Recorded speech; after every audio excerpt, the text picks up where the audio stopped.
Thank you for having me here, and I have also very high expectations of the audience. So,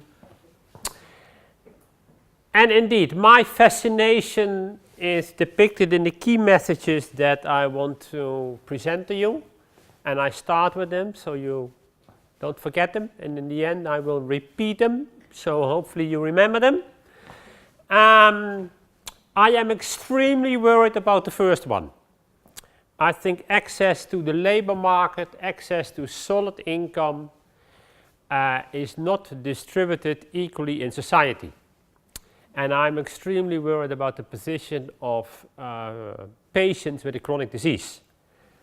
And I'm working with different patient groups, and it is a struggling issue, and I will show you why. The second is my claim to fame in the Netherlands. In reports of the Dutch government, you will find this line, work as medication. And I coined that 10 years ago because I sincerely think if you talk to patients, if you talk to unemployed people, work is extremely important for them. And I will show you some results where I can demonstrate it's also very important for your health. So work and health can go together. And I think we need to focus a little bit more on that, as Vivi already said. The third one is of course the complexity. When are jobs good for your health? Because we are all raised with many studies that jobs really affect your health. So it is two sides of the coins. When is work good for you? When is work bad for you? I personally sometimes think on Friday, 4 o'clock, that work is extremely bad for me, but then on Monday morning, I think it's the best thing to do on the day. Let's start with the questions that I try to answer in my research. So I want to know who is able to find a good job when that person has health problems, and how much does work contribute to health inequalities. In the city of Rotterdam, I've done investigations where in some neighborhoods life expectancy is 8 years less than in other neighborhoods. 8 years, imagine that. And by doing research in those neighborhoods, I think that work is a crucial factor. And I also want to investigate how can we keep people with health problems in the workforce. What do we need to do in the workforce? And from a scientific point of view, that relates to selection and causation mechanisms. And that's what I want to discuss in more detail. This was a report by the Organization for Economic Development, and it's a complex slide, but basically this is the labor force participation among people without health problems, and this is the labor force participation among people with health problems. And Sweden is doing the best job. But see at the difference between healthy people and people with health problems. Denmark is here, and there is this gap. And this gap is worrying, because if you're out of the labor market, you have less income, and that will create additional problems for you. This is the latest data that are available.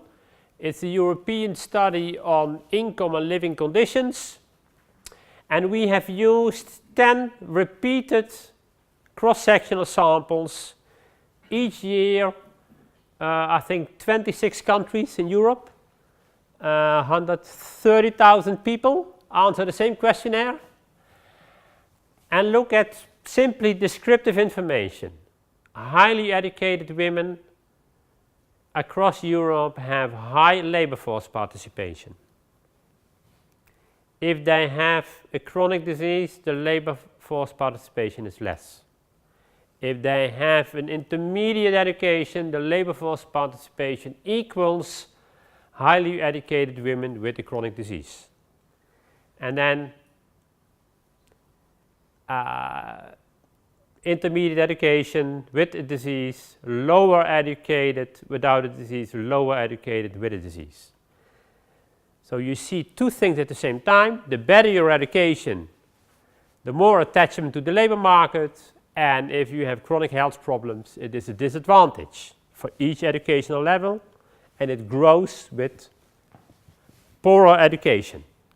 The same is true for men, although it's not as nice as the previous picture. Highly educated workers in good health, intermediate, lower, and here are the people with health problems. And if you put it in more into figures, you see this is the absolute difference. In Scandinavian countries, there is a difference in labor force participation of almost 33% between lower educated people with and without the chronic disease. And that's an absolute percent point, and that's a huge difference. And highly educated persons, the difference is 11%. And you see there is some variation, but in all European regions there is this strong gradient that if you have health problems, the better you are educated, the less your disadvantage is to be active on the labor market. You can also turn it around and look at existing health inequalities and then ask yourself the question, how important is to have a job? And this is one of the first analyses that demonstrated, I think, quite nicely.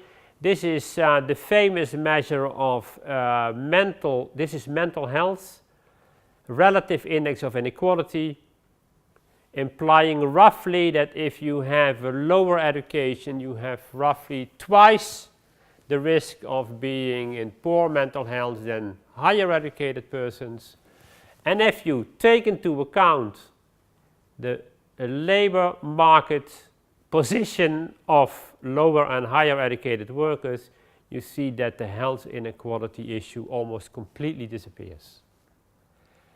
And that is an indication of the importance of paid employment for health inequalities. Another way of looking at it, in that same data set we now have the longitudinal data. So this study has this rolling cohort of 3 years. And here we calculate for each region the proportion of the labor force exit during a 3-year period that is attributable to ill health. So the red parts are the proportion of the labor force displacement that is attributable to ill health. And it is obvious that the lower your education is, the larger the proportion of people with displacement from the labor market that is due to ill health. And that raises two questions. Is it actually that you have a higher risk of displacement of the labor market if you are lower educated, or are there simply more people with chronic diseases? And I'm not going to present the details, but the overall finding is that the risk is kind of comparable, but it's especially the proportion of persons with a chronic disease that drives this calculation. But in a way, this tells you that health is important in displacement from the labor market. Health is crucial for losing your job. It's an important factor. In all regions, there is some variation, but the higher educated, their health plays a lesser role than the lower educated, primarily due to the lower prevalence of ill health. Then I was in a debate last year, and people said, yeah, but what about the situation in the country?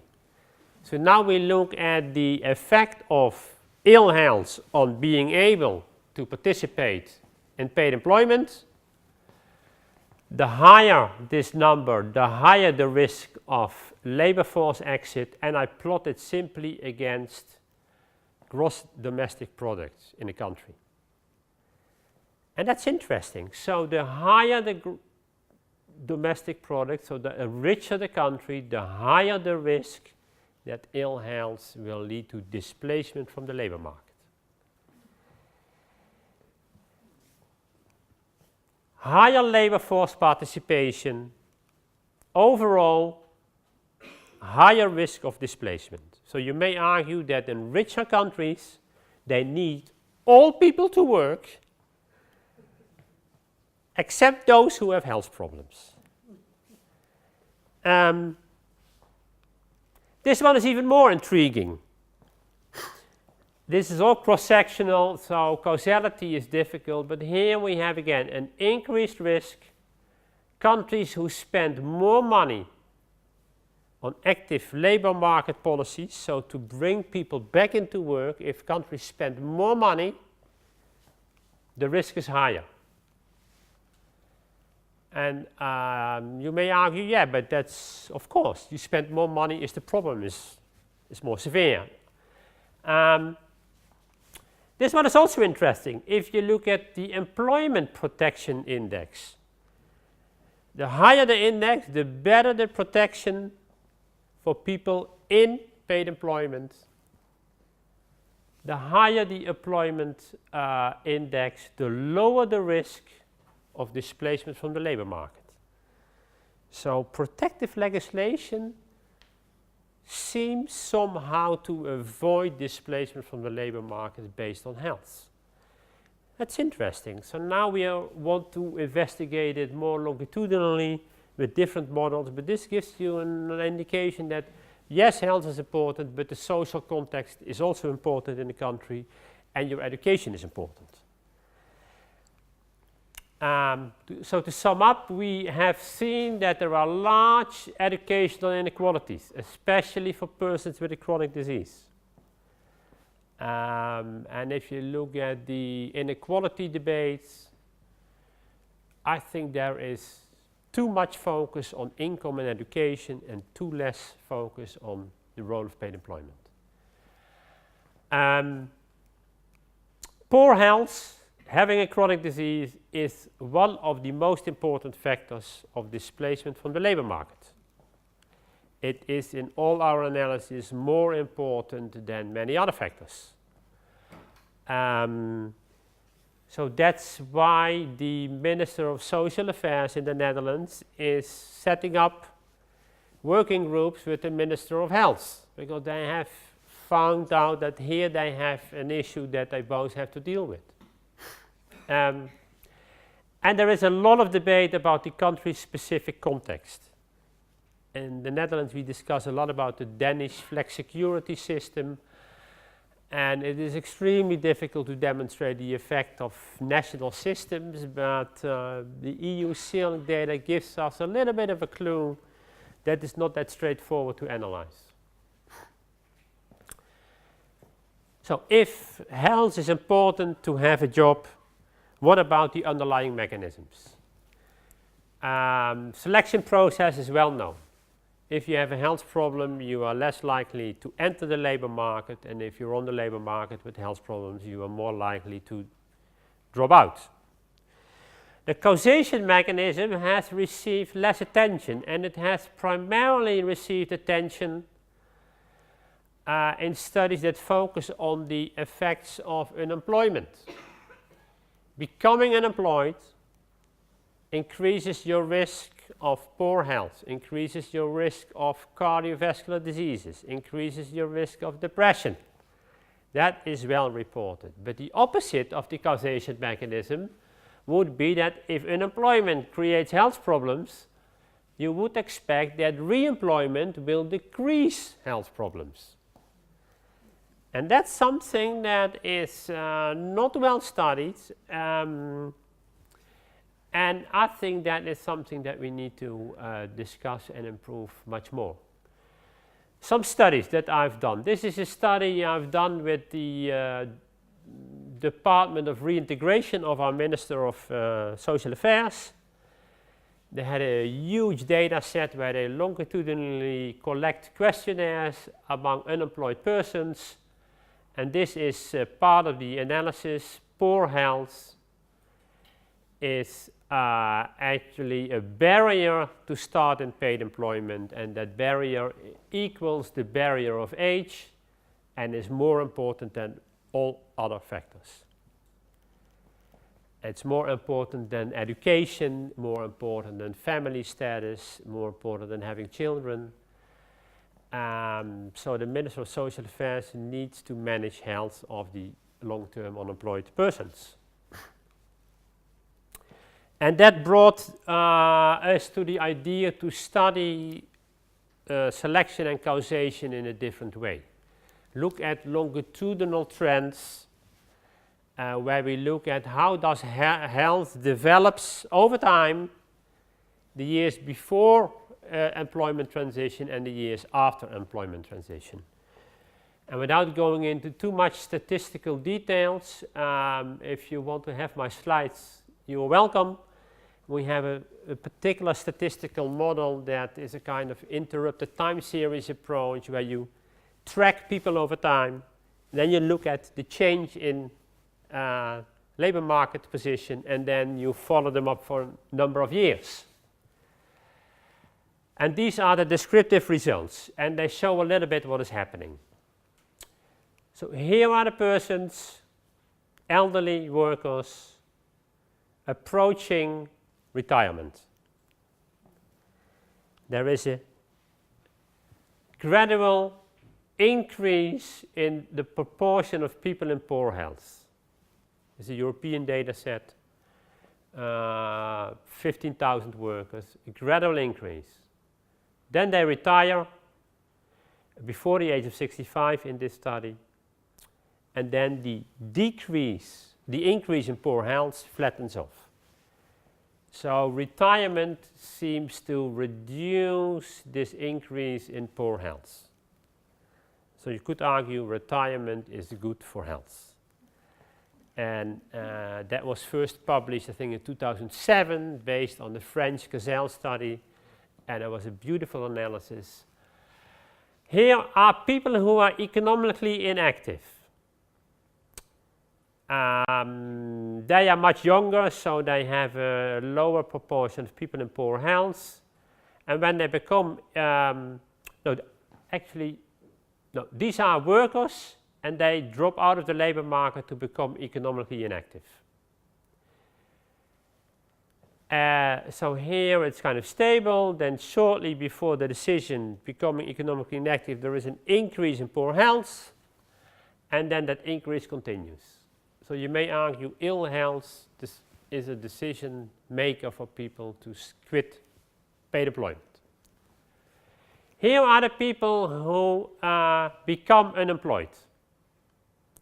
They work. Here is the unemployment event, a rapid increase in poor health. So this will suggest that becoming unemployed is a risk factor for poor health. Here is the opposite. Unemployed persons, and they become employed again, and you see overall a decrease in ill health. And if you put this into more figures in the statistical model, I'm not going to in too much detail, but this is really an intriguing one. So this is the year that unemployed persons, any person who is unemployed, whether they are healthy or not, when they move into employment, there is roughly an increase in better health, because a level below the low, below 1 actually means less poor health. So moving as long-term unemployed persons into employment increases your health. And this is a population average. And this is an intriguing finding. And another intriguing finding is in Dutch, but it's my favorite slide. Is retirement good for your health or not? Well, it depends on your educational level. In this same analysis, we have demonstrated if you are lowly educated, you are in poorer health than intermediate and higher educated persons. Your health decreases, then you retire, and it flattens off in the few years after retirement. And guess what happens with higher educated persons? there is almost no slope in ill health, and they retire and ill health increases.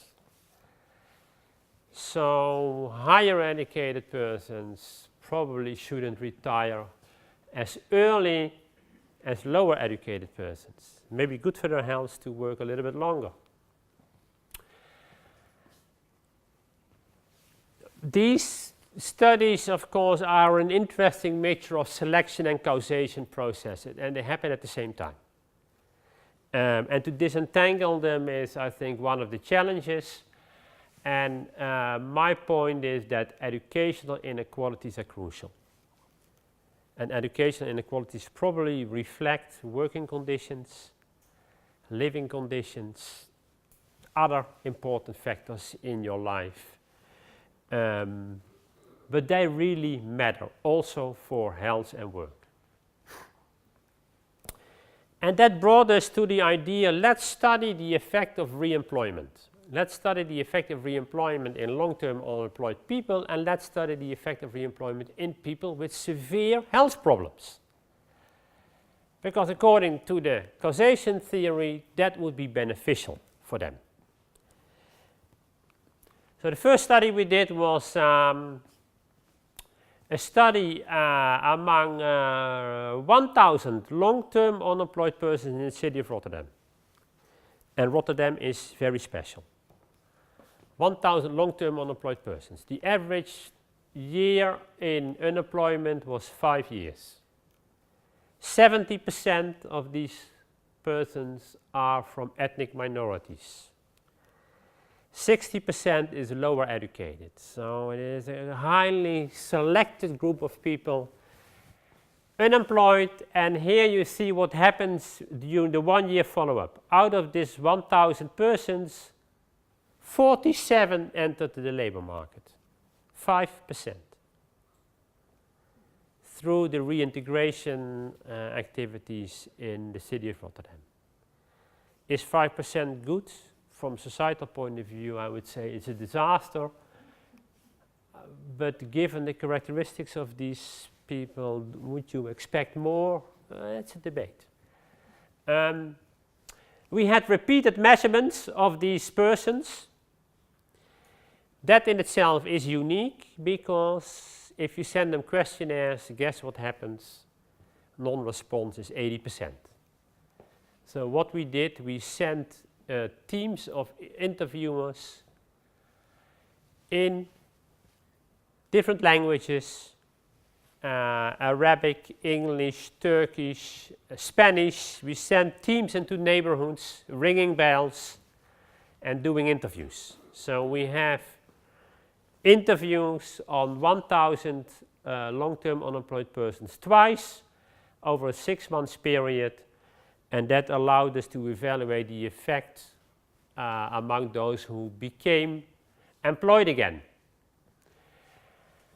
And these are the improvements in all these aspects of health that we measured, especially emotional and physical improvements. And these health effects were larger than any health effects that I had seen in workplace health promotion programs, in general health promotion programs. So we started to wonder, was this due to the effect of re-employment, or were healthier people already improving in employment, improving in health, and thereby getting a job and further improving, so that the job itself was not the reason, but there was an increase in health underlying this pattern. And that is debated because we use the so-called random effect model, and that's being criticized a lot in literature. Okay, so we said, well, if it is being criticized, let's do another study and try to come up with a better design with more convincing information. And I skipped this one. Oops, where is it? Yeah. Oh. I start with my population. We have again long-term unemployed people. And we included them in the study when they were diagnosed by a psychiatrist as having severe mental disorders. So they received the diagnosis and then they entered our study. And in the study we had, it was a randomized controlled trial. I will never do that again in this population. It creates lots of problems, especially with professionals, to behave according to the rules of the randomized controlled trial. The included persons didn't have any problems. It were especially the professionals and their organizations who continuously try to hijack the study in a way. The intervention was individual placement and support. That's a well-known program where you link the let's say the medical intervention and the workplace intervention, and basically the idea is put people as quick as possible in a job and then manage all the problems they encounter in the job, etc. And it has been a very successful program in the US. And we thought we can do it in the Netherlands. So we did a randomized controlled trial. We had 1,000 people, and after 1 year we had of 600 persons. We had repeated measurements. Again, we went with interview teams in the neighborhood to get a 70% response. And again, we have repeated measurements. So now we have people who are long-term unemployed and severe mental health problems. What will happen when you employ these people?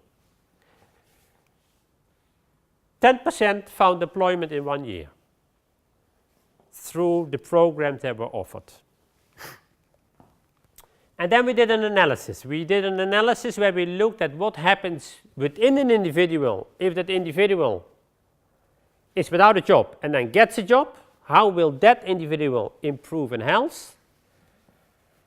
And what is the difference between people who work and people who don't work? So we look at two different differences.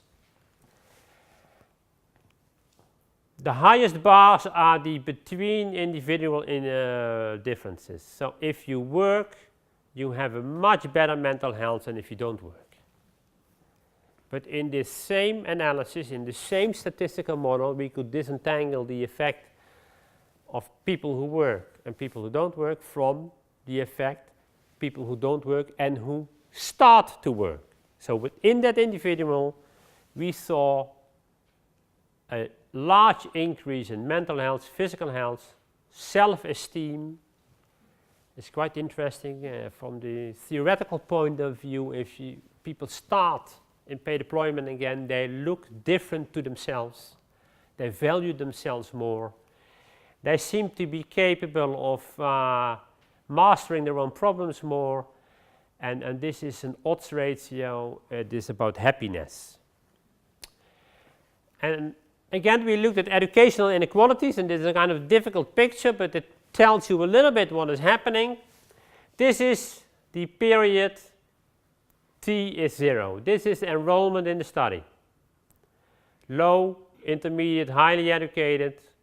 The persons who remained unemployed improve a little bit in health. That could be the famous regression to the mean effect. If you identify people at the peak of certain problems, time will probably heal a little bit of the problems. Here we have the lowly educated people who entered paid employment. Their baseline level was higher. So the better your health at baseline, the higher the likelihood that you have a problem, but you were diagnosed with severe mental problems. So you were not in good health, you had severe mental problems according to the psychiatrist. They improve in health. But look at what happens to the highly educated and the intermediate educated workers. They start at the same level as people who remained unemployed, but there is a huge improvement in mental health. And this is an analysis within the same person. So you compare what's happening within that person. If you look at physical health, there was an improvement, but not according to educational level. So the educational level really was important for the mental health and not for the physical health, which according to my theory about the value of work would fit quite nicely, I would say. Happiness was really intriguing. So the lowest happiness were the highly employed persons who were unemployed. In the Dutch population, on average, the score would be 80. So highly educated persons unemployed on average scored less than 40. So they were extremely unhappy. And then they entered paid employment, and those persons who entered paid employment improved in happiness dramatically. And this reflects, I think, a little bit what's happening with mental health. So the summary that we gave to the 4 big cities is, if you want to improve health, and you know that most health problems are in the lower educated persons, give them a job. That is much more beneficial than most other programs of the Municipal Health Service. And I'm an advisor to the Municipal Health Service, and it took some time for them to appreciate this message. Because in these people with mental health problems, we saw these huge changes. And I think that is a very interesting result. I have given this lecture to patient groups, patients with autism, with other mental health problems, and they really like this message, because they say this is research that underpins our request for being treated equally at the labor market, because it will improve our health.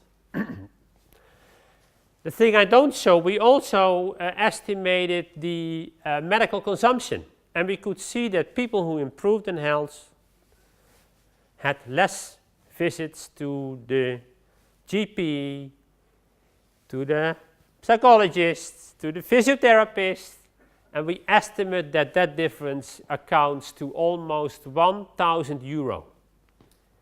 So I'm now arguing with the health insurance companies that they should provide reintegration programs for people with severe mental health problems. Yeah, but that is the responsibility of the reintegration services. No, but you earn a lot of money if you do that. So it creates an interesting debate in the Netherlands. And this is also crucial. A job has a different meaning for different people. I sincerely think that becoming unemployed for people like us is a much more tragic event than for lower educated people, because work is part of our identity. If you go to a party, one of the first questions you ask someone that you don't know, hey, what work do you do? We talk about work all the time. So work is for us much more important.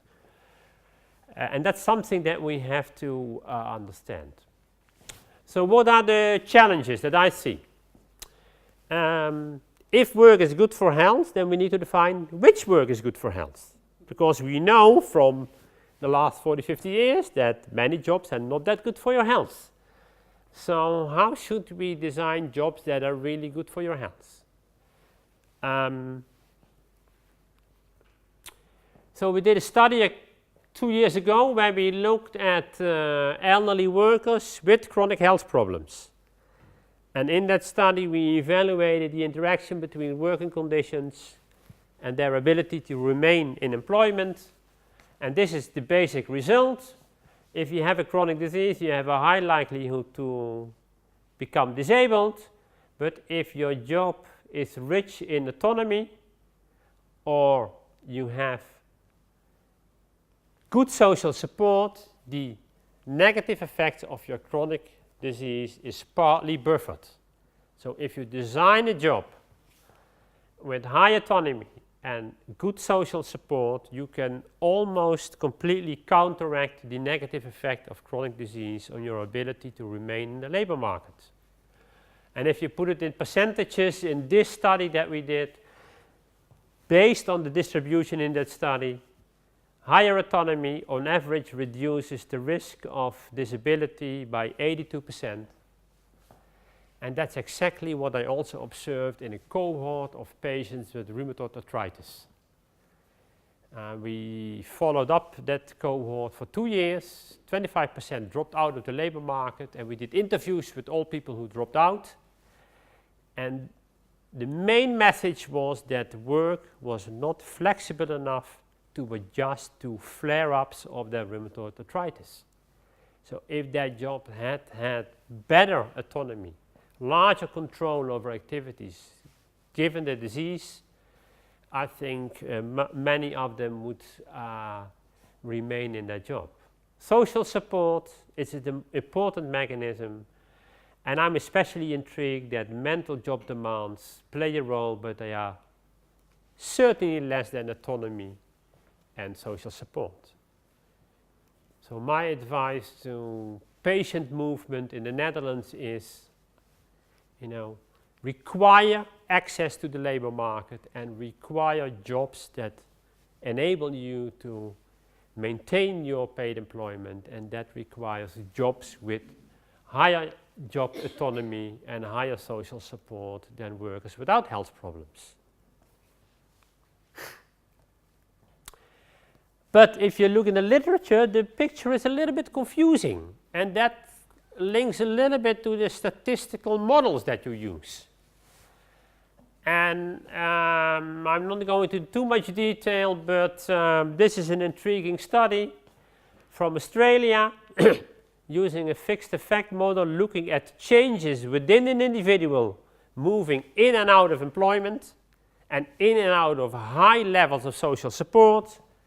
And this is from their abstract.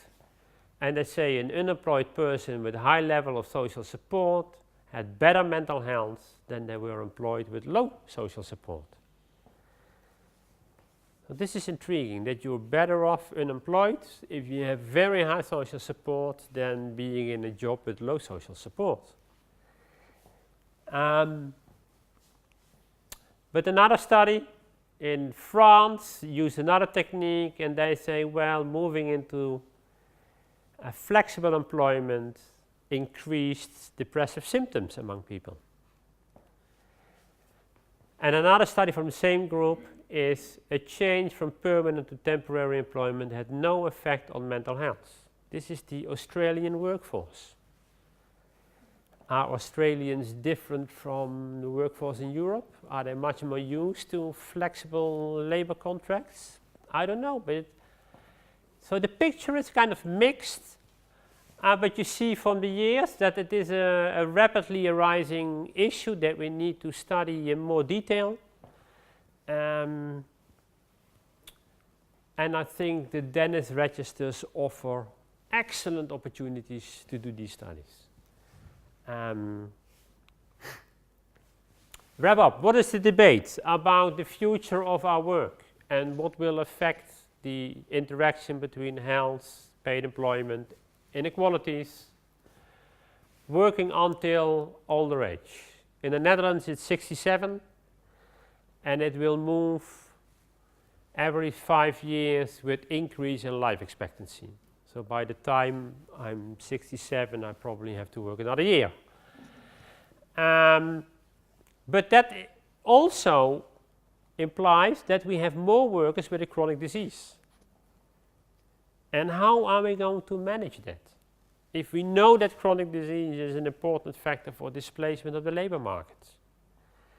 I think that's a crucial issue that needs to be studied, that needs to be high on the political agenda. The second thing is flexible work arrangement. When is flexibility good for your health? When is flexibility not good for your health? And most debates in the Netherlands are about well-educated people who complain about 24/7 availability.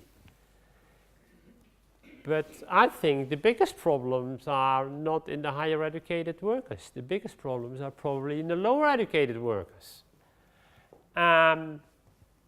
Flexible work contracts. I don't know about the discussion in Denmark, but this is a crucial issue in the Netherlands. We are trying to get a new government. We, the political parties, are trying. I'm not involved. And this is one of the key issues.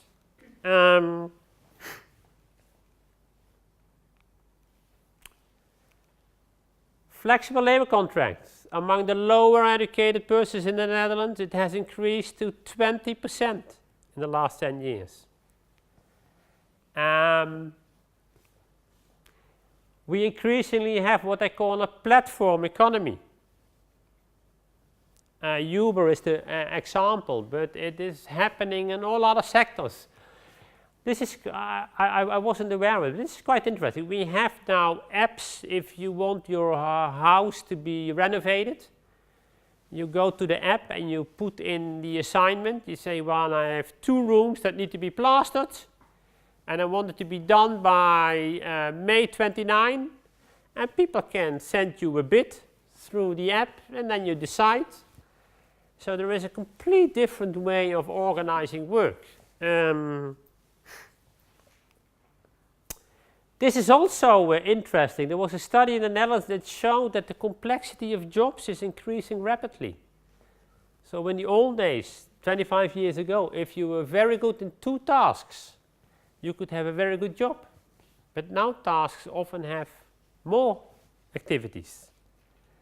So the average job in the Netherlands is, they claim, has moved from 2 to 7 tasks in the last 25 years. Technological developments. Simple jobs are going to disappear. How many? Some people claim that 50% of the current jobs in 25 years' time will no longer exist. I'm not that skeptical, but this is another development we see in the Netherlands. We had this period of substitution. So you mechanize processes, but now we see that the real development is in what I call complementarity. So you have an interplay between humans and robotics. And I think your smartphone is the perfect example. That is a technological development that has created much more employment than we would ever think. The computers are the same. 15 years ago, you could see reports where the introduction of the PCs would cost lots of jobs, but the fact is that it actually created a lot of jobs. So that is where the developments are, and I think this bodes not very well for the lower educated people, and it does not bode very well for people with health problems.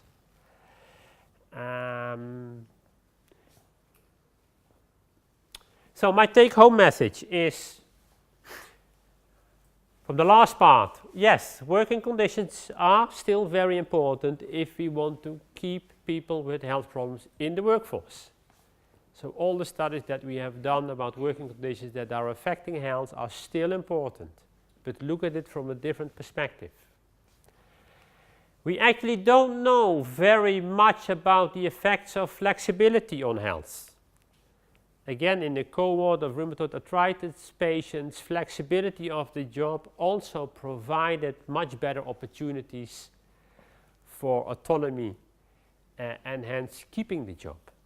So flexibility can also be a very good part of it. I'm now involved in this development they call job crafting, where they no longer discuss with reintegration programs that you should apply to a particular job, but they go with particular people, especially people with chronic health problems. They go to an employer, and together with the employer, they try to design a job that fits the capabilities of that particular person. That's a very interesting development, but it is not very well evaluated. And we need new statistical techniques to evaluate these kind of developments. To wrap up, going back to my messages. If you have a chronic disease, you have less attachment to the labor market, and that is creating a problem for many people, especially for the elderly workforce, and there are huge educational inequalities. And I would like us to interfere in the debate about health inequalities all across the globe and push the agenda for paid employment in that debate. But I think that's part of the solution. Educational inequalities in selection and causation of the interaction between work and health. It's very important to understand that what is happening in lower educated persons is not the same as in higher educated persons. So we need to understand much better why these differences are there. I think we should promote much more the beneficial effects of work for health.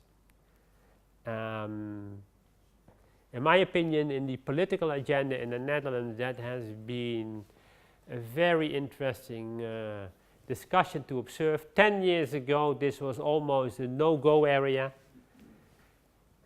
People said, oh, no, you cannot talk about health if it's about employment. But now, patient movements embrace this concept because they have another argument for investing in reintegration. It's not only about the hard euros, but it's also about societal values. Health, being able to participate in society, you need a certain health status. Working conditions can be bad for your health, but they can also be beneficial if you have health problems to maintain your paid employment.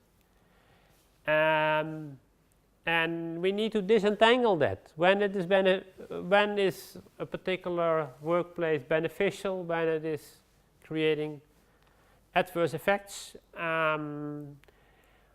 We have to address this mixed message. And overall, in my analysis, the effects of having work for health is usually much larger than the overall effect in society of adverse working conditions on health. But we need to investigate the balance much better. And then, of course, the rapidly changing nature of jobs. That is where the flexibility, the insecurity, the content of a job. If you are working in a particular job and within 5 or 10 years' time it has disappeared completely, what are we going to do with these people?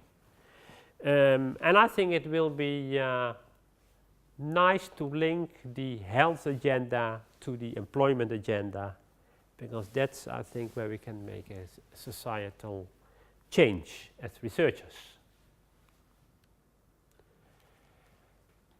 I'm here on the 23rd floor. That's my ivory tower. I look down on the port of Rotterdam, where we have, of course, severe health inequalities. If I just cross the river, I end up in a neighborhood where the life expectancy of men is 73 years. And in my neighborhood, also out on the other side of the river, but instead of turning right, I turn left. 500 meters, life expectancy is 80. And guess what? In that neighborhood with life expectancy 73, 50% the people are unemployed, on permanent disability, never have been attached to the labor market. Whereas in my nice pocket, everyone is highly educated, has nice jobs, nice cars, nice apartments. And so I can see the inequalities every day, watching from my tower, and I hope I can make a little bit of an impact in the city of Rotterdam. That's it.